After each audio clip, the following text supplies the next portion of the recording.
tenemos que definir ya. ¿Alguna vez han visto crisis convulsiva con futbolistas? ¿Alguna persona que haya visto convulsionar a algún sujeto de esto? ¿Nunca? ¿O en alguna película alguien que se empieza a mover involuntariamente y quiere perder la conciencia? ¿No? Pero ya, no vamos a ir avanzando por lado. Ya, pues, ¿qué es la epilepsia? Como decía su compañero, ¿no? Es un trastorno, ¿no? Neurológico, obviamente ya crónico. Hablando aquí de epilepsia, no está hablando de crisis convulsiva. Epilepsia es un trastorno neurológico crónico, ¿no? Que es característica de crisis convulsiva, que es igual a crisis epiléptica. Entonces, para decir que epilepsia es una enfermedad crónica, ¿no? Que esa epilepsia puede ser diferentes tipos de epilepsia, ¿no? Pero que se caracteriza por crisis convulsivas o también llamado crisis epiléptica. Entonces, cuando una persona llega diagnosticada de epilepsia, entonces cualquier momento puede darle crisis convulsiva o crisis epiléptica. Eso es lo que significa primero. Un epiléptico es como un diabético. Es diabético, ¿no? Pero ese diabético puede descompensarse, ¿no? Puede ser cetoacidosis, estado hiperosmolar, pero es diabético. Esas personas ya tienen epilepsia.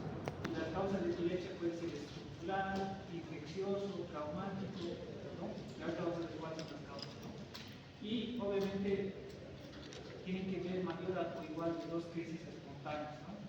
Entonces, para eso es que ¿qué es una crisis epiléptica o crisis convulsiva? Digamos, la epilepsia es un trastorno neurológico crónico caracterizado por crisis convulsivas o crisis epilépticas.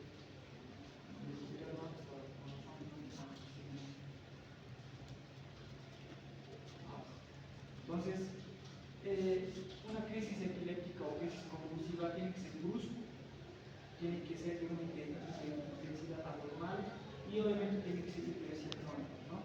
Y obviamente, ¿cómo yo voy a ver a esa crisis epiléptica o crisis convulsiva? Clínicamente, ¿no? Entonces, ahorita digamos, ¿no? Ingresa XZ persona y se toma asiento y empieza a tener un tipo de convulsión tónico-crónica. Ese es un tipo, es una crisis convulsiva tónico-crónica donde hay una contracción muscular, ¿no? Puede haber contracciones de relación dependiendo del cerebro, ¿no? Ustedes recordarán que en el cerebro hay áreas motoras, sensitivas, ¿no? Auditivas, ¿no? Entonces depende del cerebro en qué lugar hay una actividad anormal de conducción eléctrica, se va a presentar. Por ejemplo, si yo empiezo a mover mis brazos, ¿qué lugar creen que está lesionado del cerebro? ¿Qué lugar del cerebro controla el movimiento de los brazos? ¿Qué lugar? ¿Qué lugar? Por el hemisferio, acá, el cerebro temporal, el frontal, el parietal, que manejan la coordinación motora, ¿qué? Prefrontal, pero parte de qué lobo es? Frontal. Entonces, yo ya voy a sospechar si esta persona está convulsionando, debe haber una lesión en ese sector, ¿no? Entonces, ¿qué pasa si yo empiezo a escuchar o empiezo a mover los ojos, ¿no? Ustedes ven, no la neurología como tal, ¿no? Pero empiezan a ver que mis globos oculares empiezan a mover y dicen, doctor, y yo sigo, ¿no? Doctor, y nada, ¿sabes? ¿Qué área estará comprometida? Para eso nos sirve el mapeo, para saber qué tipo de crisis convulsiva, pero dependiendo de la localización, ¿no? Muchas veces en esta área temporal, ¿de qué está encargado el área temporal? ¿Qué es controlar? La audición, ¿no? La audición, entonces muchas personas quieren escuchar sonidos, ¿no? Empiezan a entrar y probablemente hay una interfuncionalidad, ¿no? Del sistema auditivo, ¿no? Entonces, dependiendo del área en el cual se logra, por ejemplo, la región amigdalar, ¿de qué se encarga la amígdala? De las emociones. Entonces, ¿qué pasa aquí cuando hay una crisis convulsiva? En esa área, digamos que esa parte de la amígdala está afectada. Entonces, esa persona empieza a tener emociones como que me voy a morir, me va a pasar algo, tiene ataques de pánico. A eso se llama crisis epiléptica. Cuando emocionales, amigdalares. Entonces, si se dan cuenta, el cerebro es como prácticamente, si nosotros sabemos qué lugar, así por mapeo, ¿no? Ya vamos a ver cómo, qué áreas, ¿no? Si está con las áreas contáctiles es generalizado, vamos a decir es área frontal, ¿no? Y específicamente prefrontal, área 4 de Broca, ¿no? Ya podemos ver la área piramidal que está afectada, ¿no? Cuando empieza a confusionar. Pero tiene que ser brusco, la intensidad anormal, una hipersincronía y tiene que ser orgánico, ¿no? ¿Por qué aparece esto? Ustedes recordarán esto en fisiología, ¿no? Esto es un potencial de acción, ¿no? Donde, ¿esto qué se llama? Es la sinapsis, ¿no? ¿Qué se libera? ¿Qué neurotransmisores son excitatorios? El glutamato, ¿no? Por excelencia, el glutamato es el neurotransmisor excitatorio. Entonces aquí están llenos de las vesículas de glutamato para que lleguen y vayan a hacer al receptor. ¿Qué es el receptor para el glutamato? ¿A qué? No, el NMDA. NMDA es patata, ¿no? Ahí está su receptor para que continúe con la transmisión, ¿no? Entonces el glutamato, se dan cuenta, es el neurotransmisor por excelencia y es aquí donde se libera, hay receptores de los neurotransmisores y es ahí donde va. Eso es lo normal, ¿no? Para generar un impulso eléctrico. Toda la red neuronal del cerebro tiene este potencial de acción. Por eso es importante, ¿no? Entonces, ¿qué es? ¿No? Hay tanto excitatorios como inhibitorios.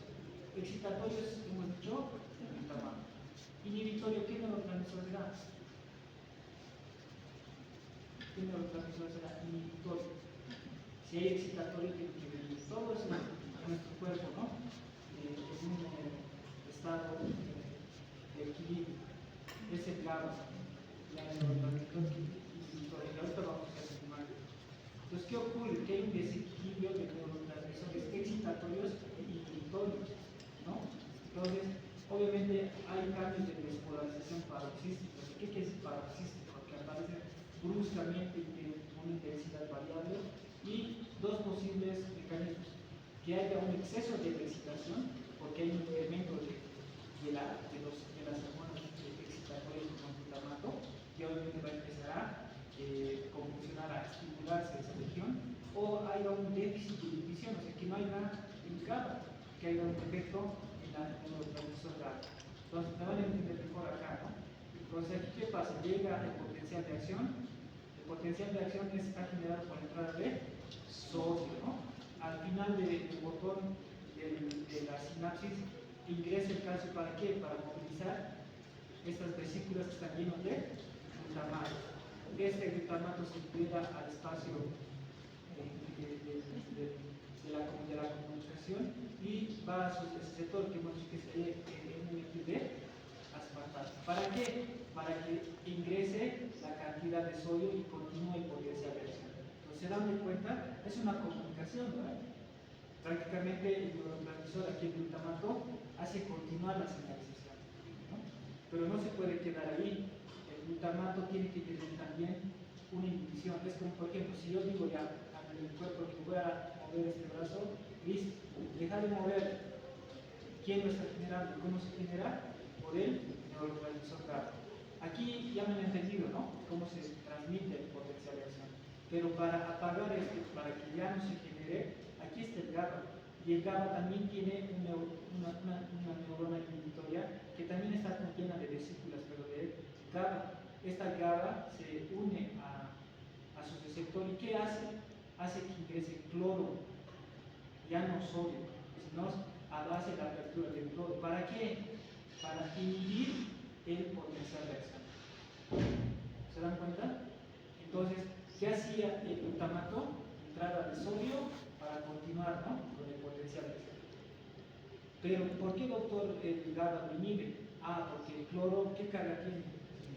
Negativo. Entonces, no lo va, el sodio lo genera el potencial de acción porque tiene carga positiva. En cambio, el cloro ingresa, pues es ahí como la palanca, ¿no? Ya hay carga negativa y el potencial de acción ya no se genera. Por eso se dice que la crisis convulsiva es, pues, un defecto en estos neurotransmisores, tanto excitatorios como inhibitorios. ¿Qué pasa si hay un incremento de la liberación de glutamato? Va a generar gran cantidad de potenciales de acción, ¿no? Y ahí es donde el término se va a volver excitable, ¿no? O que no haya gran síntesis de la GABA. ¿Quién le va a inhibir a esto? Nada, va a haber un defecto. Por eso en esta diapositiva les decía que prácticamente es un desequilibrio de las hormonas excitatorias e inhibitorias. Pues lo normal es esto que pasa, ¿no? Entonces aquí lo mismo estamos definiendo nada más para que se quede bien claro que el glutamato va a sus receptores de metilespartato, se libera y abre estos canales de metilespartato para que ingrese sodio y continúe el potencial de acción. Perfecto, por eso es excitatorio. Ahora, el neurotransmisor inhibitorio, ¿por qué es inhibitorio? Ya, porque abre pues los receptores para que ingrese el cloro, y el cloro lo negativiza y obviamente el potencial de acción lo inhibe, por eso es inhibitorio. Ahora ya entienden por qué digo inhibitorio y excitatorio. Yo creo que sí, ¿no? Si tienen preguntas, no tienen que preguntar, ¿no? Entonces, cuando hay un desequilibrio, ¿no? Prácticamente ahí es donde se va a generar la despolarización paroxística y ahí vamos a ver clínicamente y eso nos va a llevar a la epilepsia. Cualquier región, ¿no? del cerebro que tenga un foco es como decir un cortocircuito, es como el cable que tenemos, ¿no? Y está produciéndose. Aquí, por ejemplo, al llegar a un paciente con un trauma y hay una lesión en la región frontal, esa lesión puede generar a que se libere gran cantidad de glutamato y pueda convulsionar. ¿Entienden? Por eso los pacientes que llegan quequeados, a veces esa región se inflama y entonces es un poco epileptomia, ¿no? Porque ha lesionado el cerebro y puede generar epilepsia, ¿no? Entonces, o que haya un déficit de los neurotransmisores inhibitores. Entonces, dentro de esto, nosotros ¿cómo lo podemos ver? Hay crisis focales, pase.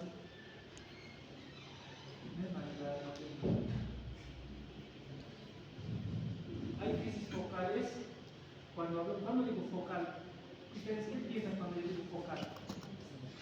Es en una región, ¿verdad? Entonces, yo clínicamente, ¿cómo lo podemos clasificar a la epilepsia o a las crisis convulsivas o crisis epilépticas?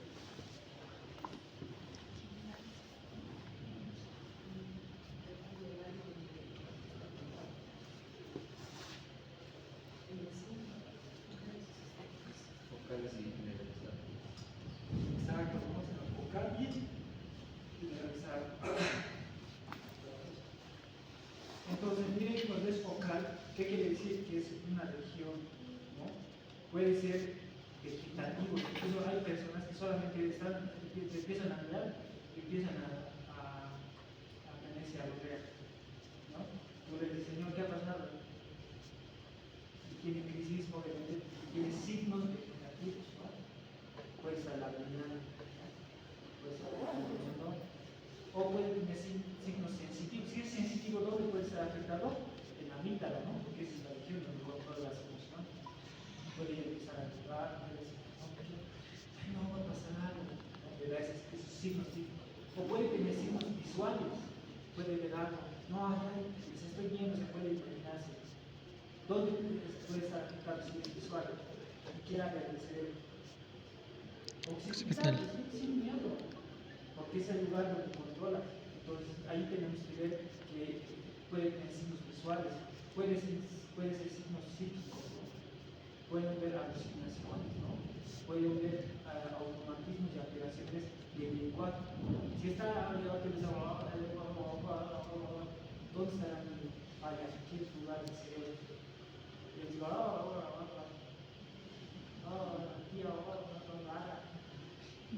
¿dónde estará el lugar de que está afectado? ¿Qué lugar controla el área del lenguaje que habla?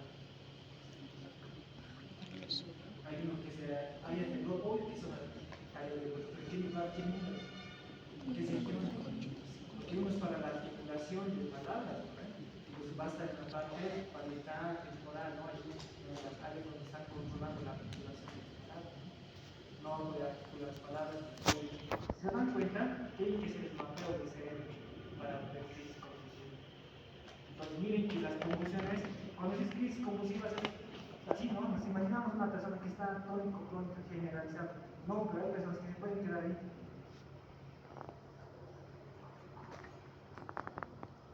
Y ustedes van a decir qué está pasando. Y aunque no lo crean, ha pasado. Esto lo puede una interna X. Estaba a cargo de un paciente. Así como usted va a estar a cargo de un paciente, ha ido a verle y le decimos, vas a ver que estaba con un trauma craneoencefálico y necesitaba asistencia, le vas a ayudar a coma, ¿no? Lo vas a vigilar. Volvemos y viene a decir, doctor, no quiere comer, se ha quedado quieto nomás.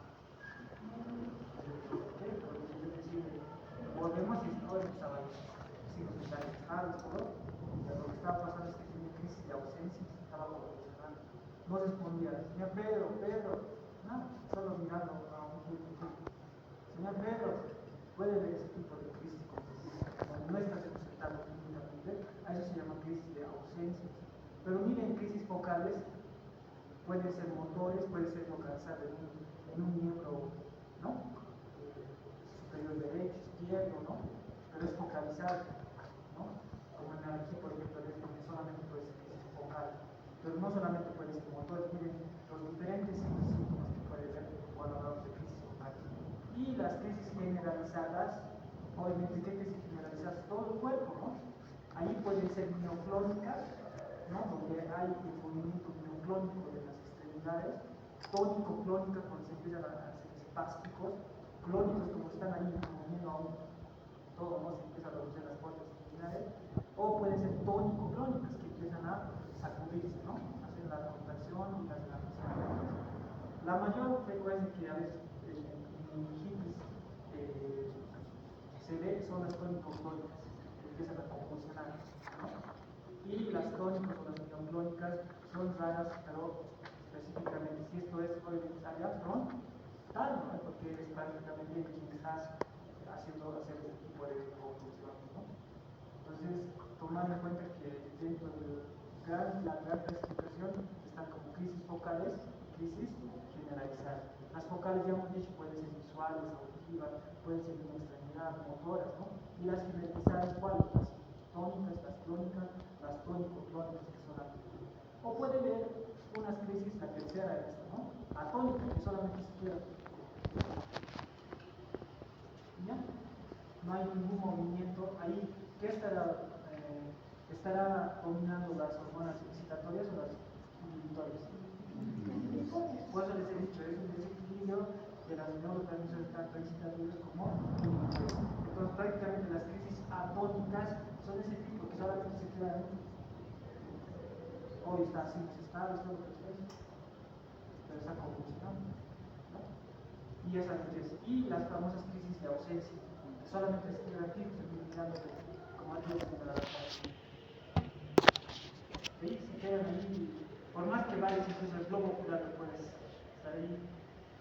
¿Qué película hay donde muestras el globo ocular? Pero ya, esas crisis son las famosas crisis de ausencia. Las atónicas son las que se quedan. Las ausencias es como que yo ahorita estoy hablando de todo bien, así, que tal, y listo, me quiero. Y es prácticamente ahí, no muestro ninguna crítica, solamente me quiero. Tranquilo, que estoy consciente, pero me quiero por crisis de ausencia. ¿Cómo lo voy a diagnosticar? Entonces, si no está convulsionando, pero clínicamente no se demuestra, ¿no? Para eso, ¿qué vamos a pedir? El electroencefalograma, así como vemos el electrocardiograma, se hace el electroencefalograma para eso. Entonces, el diagnóstico de la epilepsia es prácticamente el químico y la anamnesis, ¿no? Entonces, en una crisis epiléptica ya hemos dicho, ¿no? Tenemos que ver la etiología, tenemos que ver la exploración, tenemos que ver qué zona está nosotros sospechando de que puede estar afectado, ¿no? Para hacer el diagnóstico. Podemos pedir, podemos sospechar, obviamente, si está convulsionando tónico-clónica generalizada, siempre se hace la función lumbar. ¿Por qué creen? Se les pincha y se les saca qué cosa, líquido cefalorraquídeo. ¿Para qué?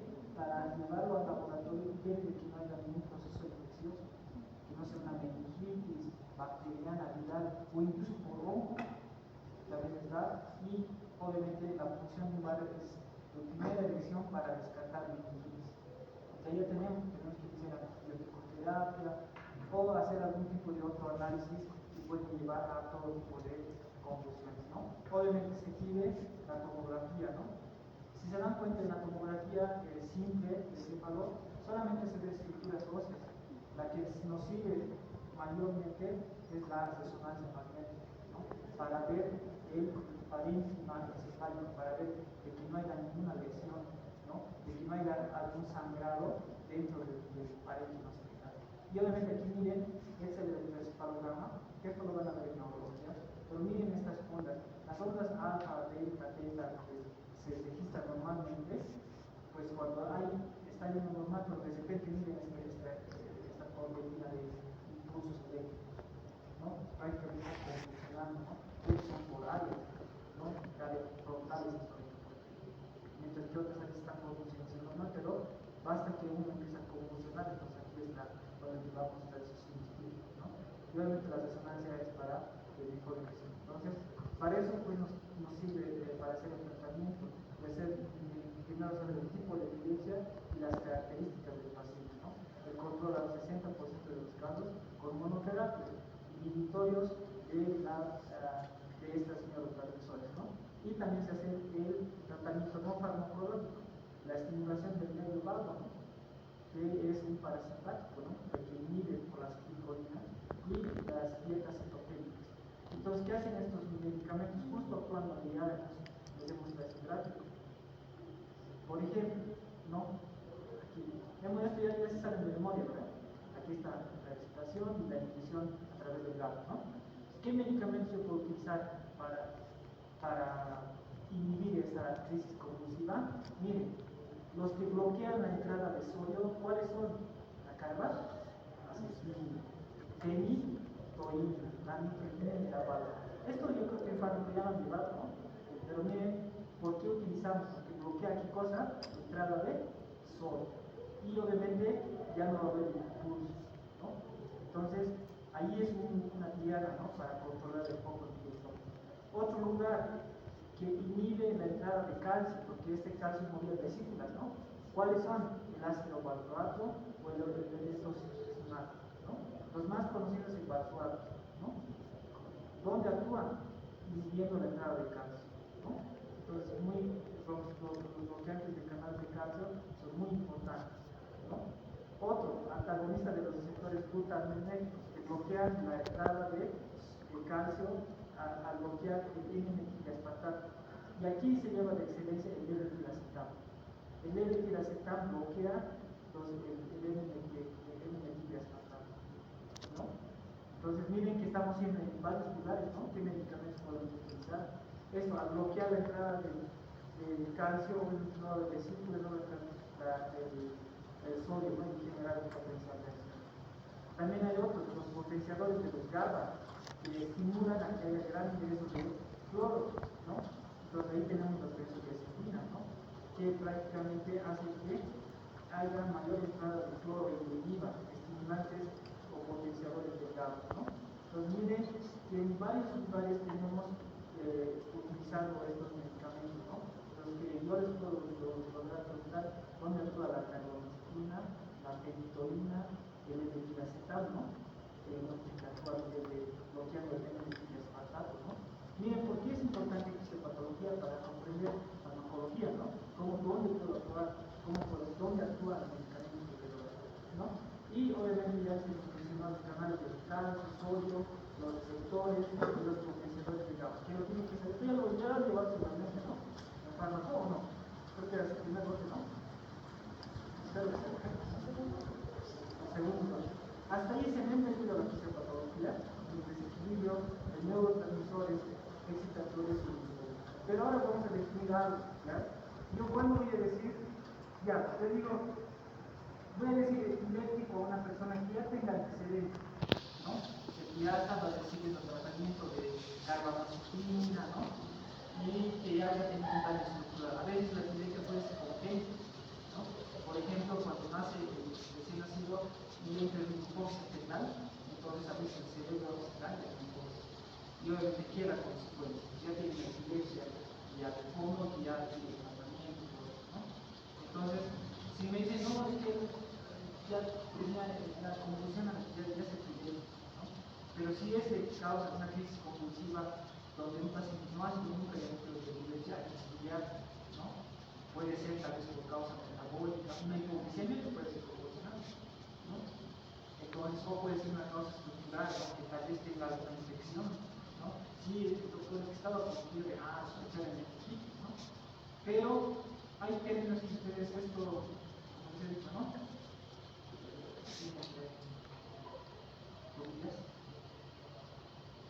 A los que saben más antes, pero igual es que hay términos que tienen que saber, ¿qué es el estatus epiléptico? ¿Ya?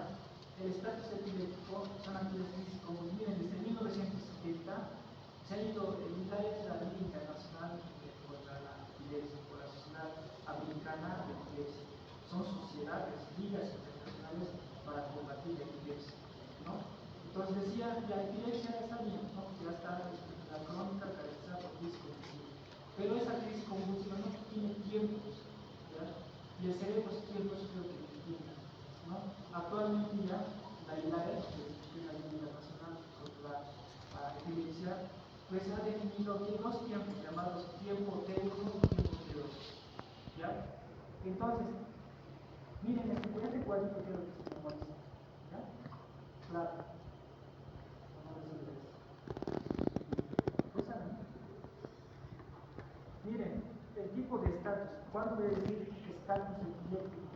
Si es una de tipo crónico generalizado, pero dura mayor a 5 minutos, ¿no? Entonces, yo digo que esto es un estatus epiléptico, ¿no? Entonces, mayor a 5 minutos es el límite. Si ese paciente está convulsionando crónica mayor a 5 minutos, eso es T1, ¿no? Eso me dice que este es un estatus epiléptico de tipo crónico generalizado. Ese es el tiempo 1. Cuando yo digo ya hay un daño neurológico, donde ya prácticamente llega un daño por la crisis convulsiva, cuando pasa mayor a 30 minutos. T2 en una crónica generalizada es mayor a 30 minutos. Ahora, si es un poco común, o sea, que sea focalizado, ¿no? Todavía con conocimiento de teoría de conciencia, que esté convulsionando, pero no ha perdido el estado de conciencia, dice el estatus epiléptico, van a decir que en ese tipo de crisis convulsiva mayor a 10 minutos. T1 es focalizado sin pérdida de conciencia 10 minutos. ¿Cuándo va a haber daño? Mayor a 60 minutos. Y en una crisis de ausencia, que hemos dicho donde no hay clínica, ¿no? Pero podemos estar monitorizado y está con posiblemente una crisis de ausencia, a partir de los 10 a 15 minutos de ya está epiléptico. Y obviamente está desconocido todavía cuándo hay daño cerebral, pero en el caso de las ausencias.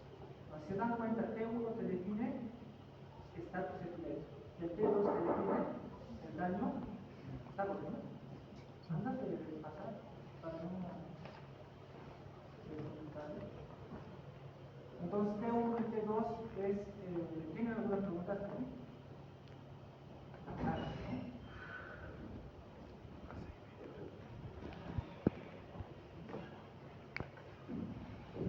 Está lloviendo fuerte, ¿no? Pasamos, pero más aquí no vamos a ver nada de Steve. ¿Qué es Esther?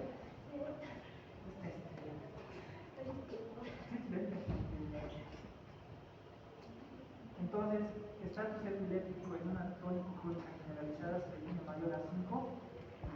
Ese paciente que está tónico-crónico, ya me entienden, ¿no? Si es tónico-crónico tiene que ser contracciones y relajación no generalizado. Si está mayor a 5 minutos, ya es estatus, ya no voy a decir, doctor, tengo un paciente en estatus epiléptico y quieres administrar, así le administrar que le separan, pero no se sigue convulsionando. Abierto de estatus epiléptico, ya pasar mandándolo a terapia, si va a ir a otro tipo de parte que no está convulsionando, pero ¿qué has hecho? Tiene que hacer algo. Eso más que todo es T1 y T2. Y miren, si pasa mayor a 30 minutos, el cerebro ya está prácticamente ya chao. Mayor no podemos esperar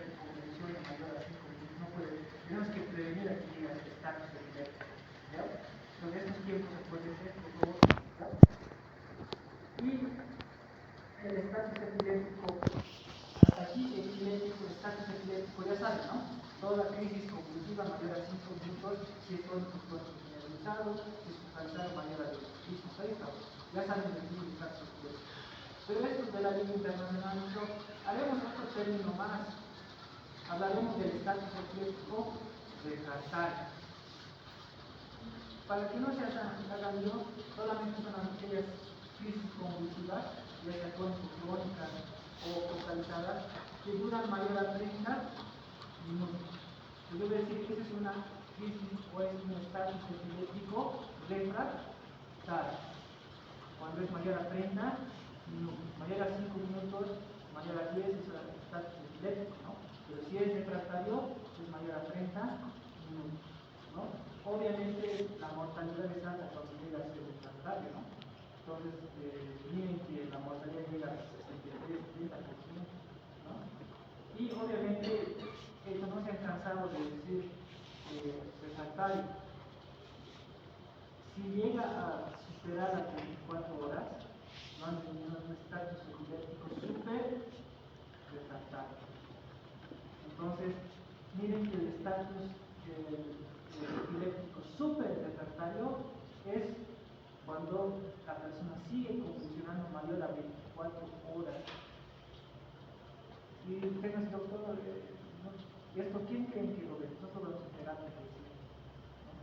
Porque hay pacientes que llegan y la primera causa más frecuente de crisis convulsivas es la neurosis psicosis, ¿no? Entonces el paciente llega convulsionando y en emergencia, ¿no?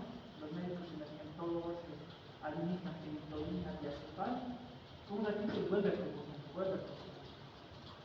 Y no, a terapia nomás ya, entonces pasamos a terapia intensiva, lo intubamos todo, pero sigue convulsionando. Ya, pasamos a medicamentos de segunda línea, ya medicamentos anestésicos, utilizamos propofol, midazolam. Yo he visto un caso de súper refractario, porque la señora venía de Lagos, ¿no? Era una señora y realmente la como y era como su cerebro, como que era tiro al blanco, lleno de calcificación por neurosis.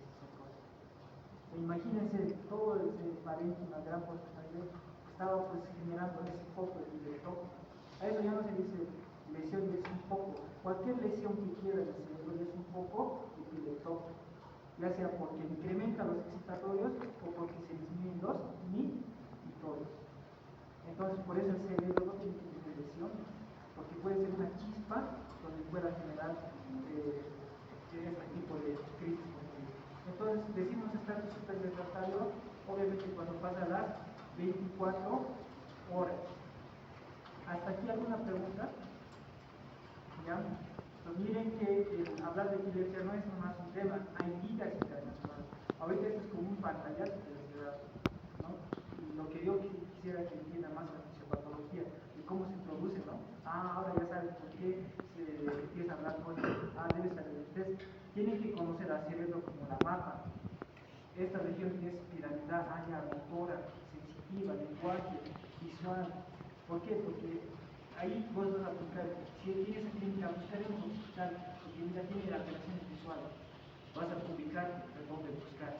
Pero si no te ubicas dónde es y qué funciones cumple el cerebro, difícil, ¿no? No vamos a buscar porque no sabemos qué función cumple cada región del cerebro. ¿Ya? Entonces, los términos crisis convulsiva, crisis epiléptica, los mismos son sinónimos, ¿no? Pero que no tienen que pasar los 5 minutos, porque si pasa los 5 minutos, ¿qué es? Estatus epiléptico. Pero en esta crisis es un clínico crónico generalizado. Si es focalizado con conocimiento mayor a cuánto tiene que ser, 10 minutos, para decir estatus epiléptico, ¿no? El T2 de crónico generalizado, ¿cuánto era?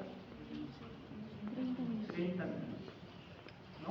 Y T2 de la focalizada con conocimiento mayor a 60. ¿Cuánto? 60. Una hora, ¿no?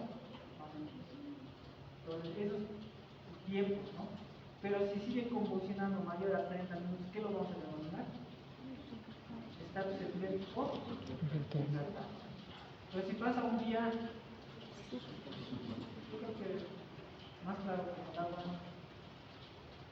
yo creo que, claro, ¿no? ¿Alguna duda o pregunta que tuviera?